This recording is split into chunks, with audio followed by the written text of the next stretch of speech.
Journal de femmes est une action culturelle en 3 cycles. Fanzine, podcast, théâtre. Ce podcast est donc la seconde partie de ce projet commencé en avril 2024 à Cholet avec la compagnie La Forge Théâtre. Et moi, Camille, j'en suis la porteuse. Enchantée.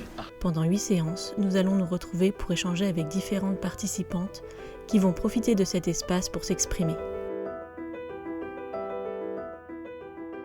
L'épisode d'aujourd'hui a été enregistré au Mans et s'intéresse à ce que nous voulons. Journal de femmes est à la base une action culturelle d'insertion. Travailler, c'est important. Travailler, ça permet d'avoir de l'argent.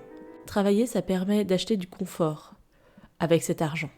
Est-ce que travailler beaucoup, travailler pour gagner beaucoup, achète le bonheur ? L'argent ne fait pas le bonheur. Celui qui a dit ça est un sacré menteur. Gérard Douville, poétesse, a écrit un poème qui s'appelle Souhait et qui commence comme ça. Avoir une maison tranquille et solitaire qui serait loin de tout, dans un jardin en fleurs. Et là, pouvoir t'attendre, ô si cher à mon cœur, t'attendre en respirant les parfums de la terre. Ô sombre ami, ô mort, toi qui m'as fait si peur. À travers cet épisode, vous entendrez les textes de Nadja et Marie-Claire. Vous entendrez aussi un extrait du texte Ouistreham de Florence Aubenas, lu par Lydie, qui lui semblait intéressant sur le rapport qu'on a avec le travail. À la fin de cet épisode, je me permettrai un petit encart sur la situation actuelle en Pays de la Loire, suite au budget proposé par la présidente Christelle Morancet. Bonne écoute. Je veux de la légèreté. Je veux de la poésie. De la douceur, du temps, de la lenteur. Je veux un horizon, de la nature, du silence et de la musicalité, de la couleur. Je veux du partage, des rencontres, de la gourmandise. Je veux être écoutée et je veux être entendue. Merci.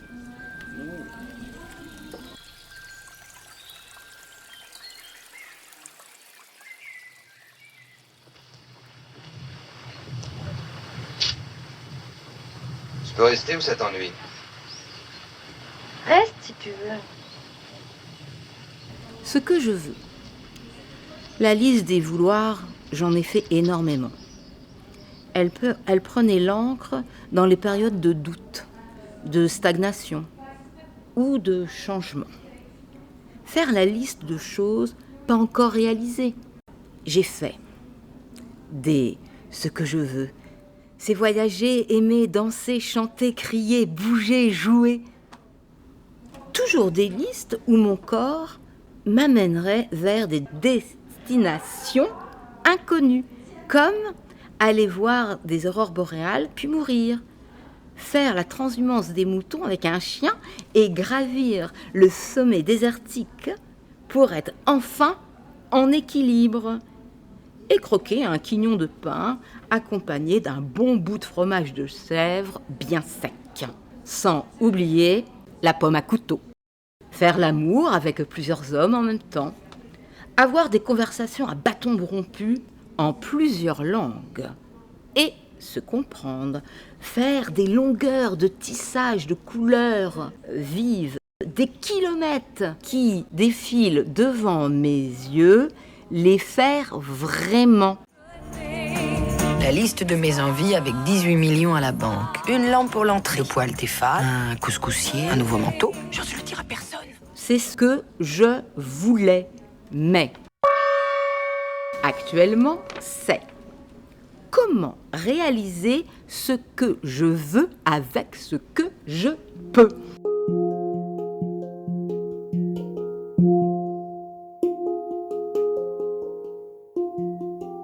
Mes désirs fous, à la limite des fantasmes, ne sont pas éteints. mais ne seront pas atteints et sans regret, comme on dit. Ce que je veux, c'est aimer simplement et être entouré de mes amis.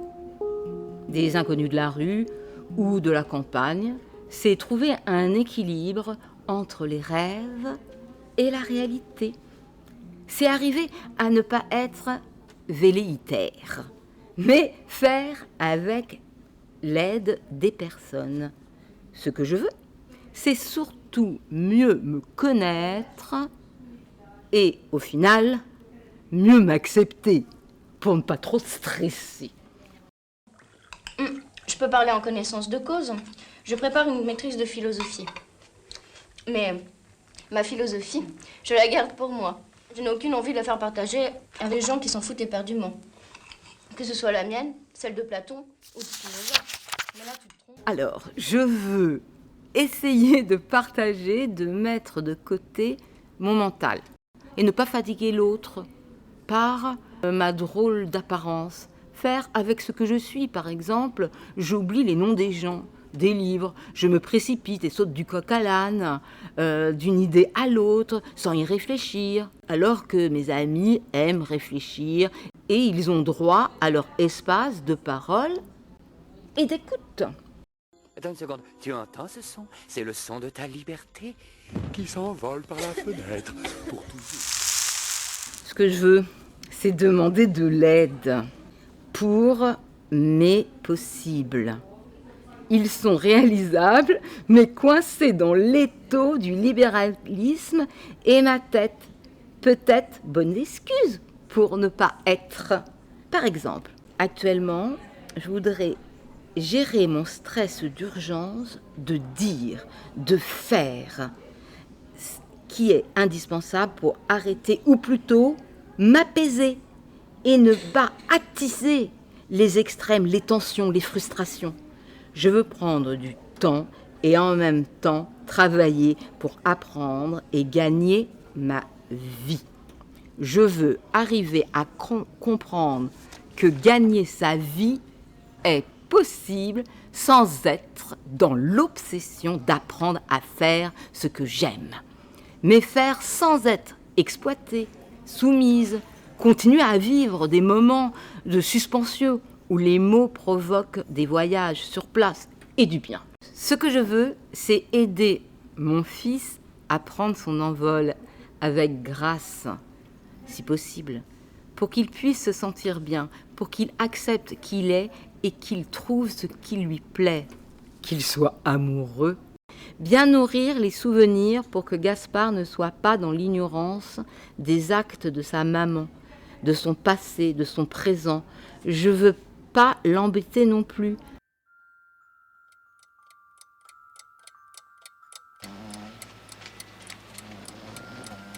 Ouais, maman. Quoi? Ouais, maman. Quelle heure il est? La corde aiguille sur le 9 et la petite sur le 7. Ouais, maman. Ne pas être trop lourde, mais pas sourde, pas vide, sans constance d'amour. C'est être autonome financièrement pour ne pas me sentir restreinte dans mes actes du quotidien et pouvoir aussi partir sans que cela me coûte un brin et me mette au rouge.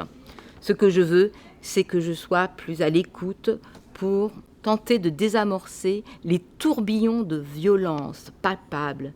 Soigner la planète, arrêter de vendre des armes, arrêter de vouloir toujours plus de frontières, respecter les droits humains. Ce que je veux, c'est que l'on s'arrête et que l'on se parle sans la peur du ventre vide, sans la peur de dormir dehors, sans la peur d'être agressé. Je veux, et je pense souvent qu'avec inquiétude, comment tendre la main à l'autre lorsque moi-même je suis vulnérable. Je veux retrouver ma force, ma confiance, mon rire pour mourir en paix. Je veux que le combat continue sans guerre avec les lois, le respect des êtres vivants. Combien de chance il nous reste? Quel choix on a, vous voulez dire? S'enfuir? Se cacher, implorer leur pitié, disperser vos forces. Reculer devant un ennemi aussi dangereux et doté d'une telle puissance, c'est condamner à jamais la galaxie à vivre dans la servitude. Au contraire, c'est maintenant qu'il s'agit de se battre. Chaque minute qu'on perd à discuter nous rapproche des cendres de Jeddah. J'ai choisi de lire Le quai de Ouistreham, quelques extraits de Florence Aubenas. On termine vers 15h30 péniblement. On n'a rien mangé depuis le matin. On n'arrive plus à porter nos seaux. On n'a même pas eu le temps d'aller aux toilettes. On sent monter une rage éperdue et désordonnée. C'est la seule fois où nous verrons les deux dragons rigoler. Quand monsieur Mathieu a dit que vous finiriez à 13h30, on savait que vous n'y arriverez pas. Dragon Brun explique que c'est elle qui, d'habitude, fait les bungalows. Je lui demande combien de temps elle passe pour chacun. Dragon Brun souffle dans ses joues. Elle n'en sait rien. Ce n'est pas le problème. Quand elle doit vérifier un bungalow, elle y va, elle s'enferme dedans et donne le dernier tour de clé quand tout est fini. Elle n'a jamais regardé sa montre. Cette histoire de fixer un temps déterminé relève de l'organisation de monsieur Mathieu, pas de la nôtre. Je ne peux pas m'empêcher de lui demander ce qu'elle ferait si on lui demandait de tout vérifier en un laps de temps précis. Dragon Brun plante ses yeux dans les miens, je leur dirais de le faire eux-mêmes. Au retour dans la camionnette, Françoise et moi fulminons chacune de son côté, sans oser dévoiler ce que nous pensons. On ne se connaît pas encore assez. Son mari vient de téléphoner, il s'inquiète qu'elle ne soit pas rentrée. Il m'a dit « Si c'est comme ça, t'arrêtes le contrat à cheval blanc ». Ça lui plaît qu'il se soucie d'elle, mais tout de suite elle le masque en faisant sa grosse voix de cow-boy. Je lui ai répondu « là, pour le boulot, c'est moi qui décide ». Il le sait de toute façon. Il s'agit de ma carrière à moi. Elle conduit la camionnette d'une main comme si elle avait fait ça toute sa vie. On discute prudemment, à petites phrases, qui finissent par faire une conversation. Françoise me raconte qu'elle avait arrêté de bosser quand elle a eu ses fils.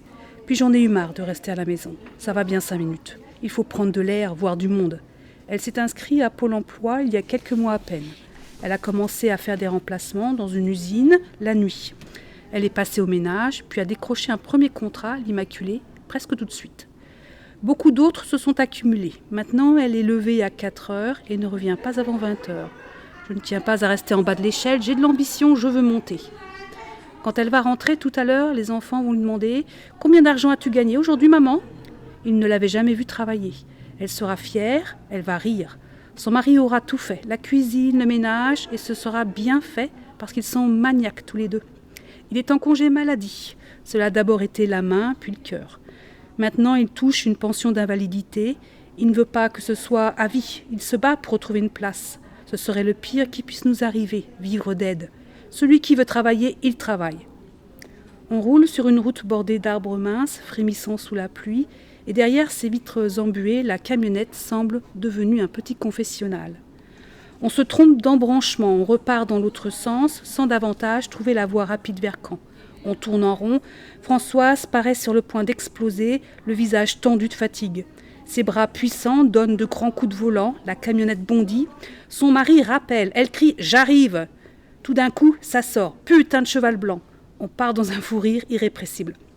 Le lendemain, Madame Fauvel téléphone.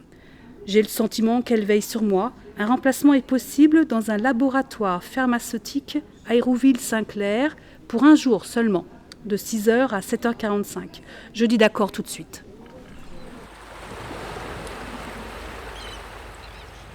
Bonjour. Je t'ai ramené ma copine. Ok, elle s'appelle comment ta copine? Marianne. Ok, Marianne. Tu veux travailler? Oui. T'as déjà fait ça? Oui. Dans le nettoyage? Oui. Oui, tu sais un petit peu comment ça se passe? Oui. Donc, escale de 1h30, pas une seconde de plus, puis au SMIG. Ça te va? Oui. Ok. Par contre, c'est très dur. Faut aller très vite. Je peux même te dire que tu vas en chier. Parce que ça se passe comme ça. Ferry, c'est opération commando. Oui.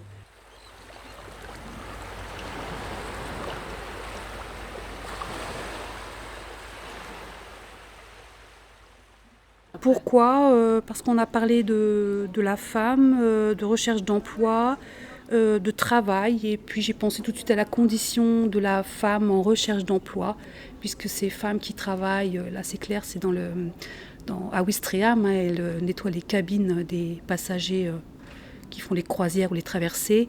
Elles ne cherchent pas un emploi, elle ne cherche pas à faire une carrière, elle ne cherche pas un poste, elle cherche juste des heures. Ouais. Condition de la femme qui effectivement est en complète précarité en fait. Et l'importance aussi de travailler, d'être active, actif, avoir sa place. Oui, gagner son argent. Gagner son argent, être autonome et avoir sa place. Donc c'est important dans le statut social, j'ai ma place. Voilà, je sers à quelque chose, j'ai ma place. La reconnaissance par le statut social, par le travail. Et le travail, c'est aussi l'insertion sociale, en fait. Oui. Sans travail, il n'y a pas d'insertion sociale. Pour moi, l'insertion sociale, il y en a sans forcément le travail. Les associations. C'est plus dur. C'est pas les mêmes. C'est pas les mêmes rapports. C'est un schéma qui n'est pas encore, je trouve, dominant. Et c'est vrai que souvent, le travail... Mais bon, c'est que moi, mon ressenti... C'est important pour ça. Souvent, quand on nous demande qui on est, on donne notre prénom, nos prénoms et travail.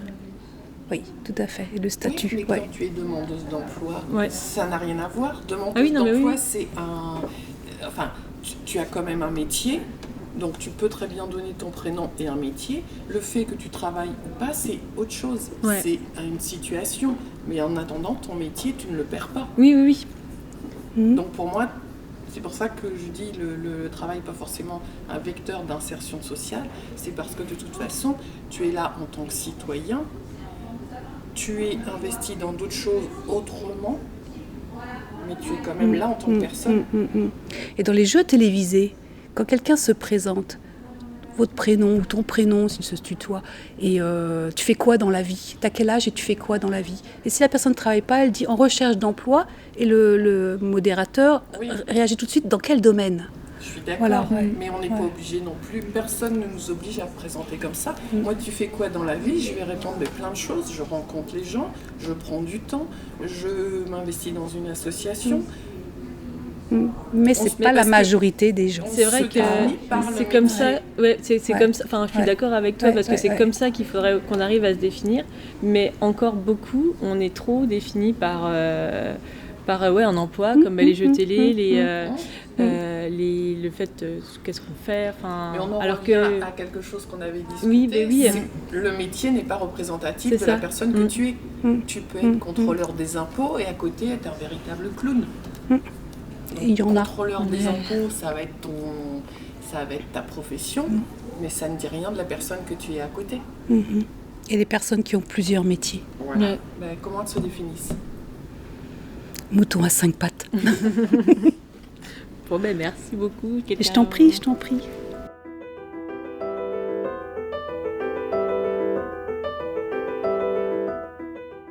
Je voudrais maintenant vous lire le communiqué que nous avons fait sur nos réseaux sociaux. Les décisions budgétaires prises par la région Pays de la Loire pour 2025 et ses 100 millions de coupes sont dramatiques pour notre territoire.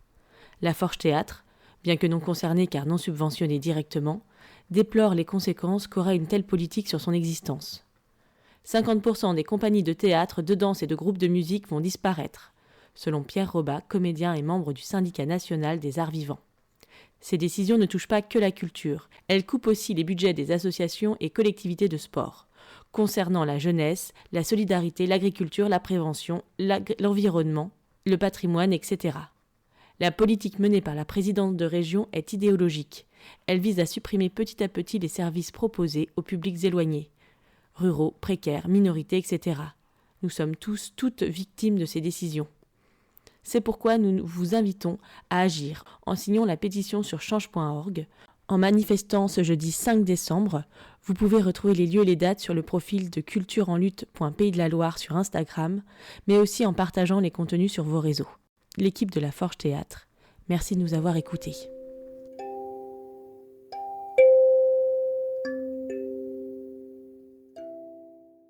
Ce podcast a été réalisé par la Forge Théâtre, avec comme partenaire et soutien la Drague des Pays de la Loire, le service culturel du Maine-et-Loire, la Fondation Grand Ouest. Le générique au piano a été composé par Samir Dib, tout droit réservé.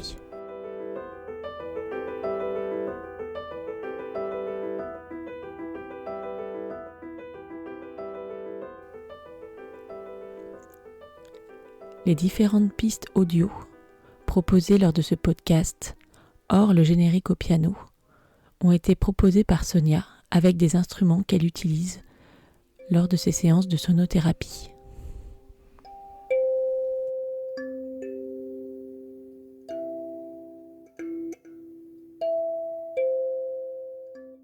Un nouvel épisode de ce podcast est disponible tous les mercredis soirs sur les différentes plateformes comme Spotify, Deezer, Apple Podcast et sur le site Podcastic.